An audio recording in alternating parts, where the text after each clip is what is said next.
Hello guys, welcome to my channel let's education. I am Meenakshi Pal. I hope आप सभी अच्छे होंगे। सो गाइस, आज की जो वीडियो है उसमें हम बात करने वाले केबीएस पीआरटी के एग्जाम के बारे में। केबीएस पीआरटी एग्जाम जो है आपका सुबह फर्स्ट शिफ्ट का कंप्लीट हो गया है, यानी कि जो आज 21 फेब है और आपके फर्स्ट शिफ्ट का जो एग्जाम था वो हो गया था। तो फर्स्ट शिफ्ट में आपके कौन कौन से इंपॉर्टेंट टॉपिक आए हैं और किन टॉपिकों से आपके क्वेश्चन बन रहे हैं, सारी बातें हम इस वीडियो में करने वाले हैं। ठीक है, तो वीडियो को फुल वॉच करना है, बिल्कुल भी स्किप नहीं करना। वीडियो पसंद आती है तो वीडियो को लाइक करना, शेयर करना और चैनल को सब्सक्राइब करना। तो मैं आपको बता देती हूँ किन किन टॉपिक से आपके क्वेश्चंस बने हैं इस बार। देखो, किस तरह मैंने यहाँ पर लिख दिया फर्स्ट शिफ्ट में जो पेपर हुआ है।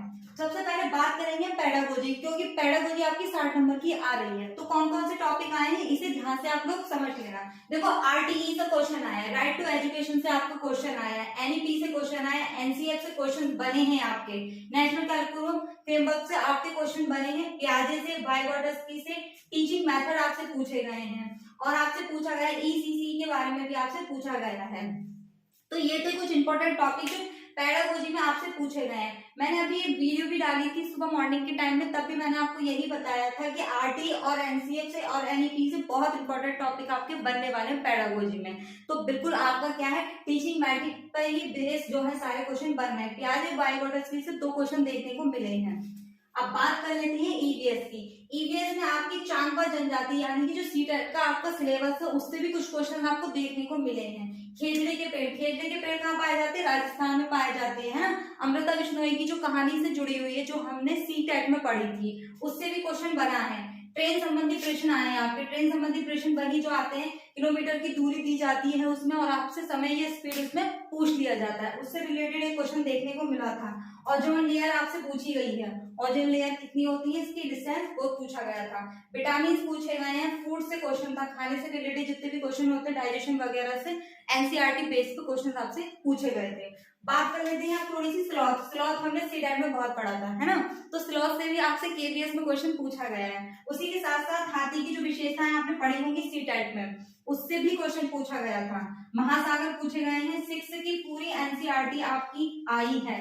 6 में जो एनसीईआरटी आपने पढ़ी होगी सीटेट में, उससे भी इंपॉर्टेंट क्वेश्चन यहाँ से उठकर आए हैं। तो ये बात हो गई आपकी ईवीएस की। ये बिल्कुल मैं सटीक आपको जानकारी दे रही हूँ, जो एनालिसिस किया गया है, स्टूडेंट ने खुद बताया कि ये टॉपिक आपके आए हैं। और अब जो आपका देखो सेकंड शिफ्ट का भी पेपर होगा और अभी तो पेपर आपके 28 फेब तक होंगे, तो आपको इससे एनालिसिस करके पता चल जाएगा कि कहाँ कहाँ से आपके क्वेश्चन आ रहे हैं। तो उसी के हिसाब से आप अपनी पढ़ाई को जारी कर सकते हैं। अब बात कर लेते हैं हिंदी की। हिंदी में आए आपके सूरज का पर्यायवाची पूछा है। किसको पूछा? सूरज का पर्यायवाची पूछा, यानी कि पर्यायवाची से क्वेश्चन आ रहे हैं। मुहावरे, कारक, दीर्घ का विलोम यानी कि विलोम से क्वेश्चन पूछे जा रहे हैं। वैसे दीर्घ का विलोम क्या होगा कमेंट सेक्शन में जरूर बताना मुझे, अगर किसी को पता है तो।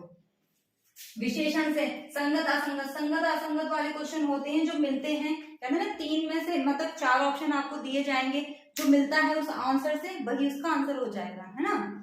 तो संगत असंगत से, सर्वनाम से, संज्ञा से, ये क्वेश्चन आपके हिंदी के टॉपिक है। बहुत इंपॉर्टेंट है, इन टॉपिक को आपको पढ़कर ही जाना है। देखो, आपने सिलेबस तो पढ़ा है, मैं ये नहीं कह रही हूँ आपको यही पढ़ के जाना। आपने सिलेबस पढ़ा है, सिलेबस के साथ साथ इन टॉपिक को भी आप पढ़कर जाना, क्योंकि इससे ही आपको क्वेश्चन पूछे जा रहे हैं।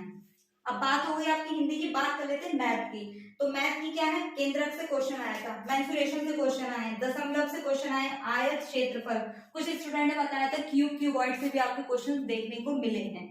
तो ये था मैथ। मैथ मैंने जहां तक बता किया है स्टूडेंटों ने, उन्होंने ये बताया सीटेट लेवल की आ रही, ज्यादा हार्ड नहीं आ रही है, क्योंकि देखो ये पेपर आपका पीआरटी का है ना, प्राइमरी लेवल का है। पीआरटी का है तो आपको क्या है, ज्यादा हार्ड तो आएगा ही नहीं, है ना। पीआरटी का है तो ज्यादा हार्ड नहीं आएगा। टीजीटी पीजीटी का थोड़ा हाई था, इसका नहीं रहेगा। अब बात कर लेते हैं कंप्यूटर की। कंप्यूटर में क्या क्या पूछा गया था? कंप्यूटर में आपसे पूछा गया वीडियो की फुल फॉर्म पूछी थी, जनरेशन ऑफ कंप्यूटर यानी कि जो कंप्यूटर की जनरेशन है वो, उससे रिलेटेड क्वेश्चन आया था। पावर पॉइंट से क्वेश्चन आ रहे हैं, एमएस वर्ड से भी इसमें क्वेश्चन पूछे जा रहे हैं।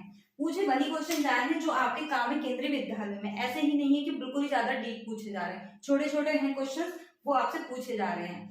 अब बात हो गई कंप्यूटर की। बात कर लेते हैं करंट अफेयर्स की, क्योंकि करंट अफेयर्स तो अपार भंडार है, पता ही नहीं कहाँ से पूछा जाएगा।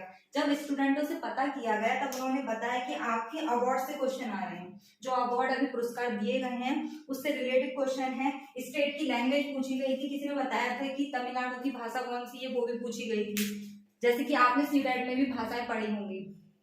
तो इस रीड की भाषाएं भी आपको पढ़कर जानी है। तो ये था आपका एनालिसिस आज का फर्स्ट चैप्टर का था 21 फैब का। जो इस एनालिसिस करने पर मुझे इंपॉर्टेंट टॉपिक मिले स्टूडेंट ने बताई, वो मैंने आपको सारी बातें इसमें बता दी है। और ये एक एक टॉपिक बहुत इंपॉर्टेंट है आपके एग्जाम पॉइंट ऑफ व्यू से, तो इन टॉपिक को आपको पढ़कर ही जाना है।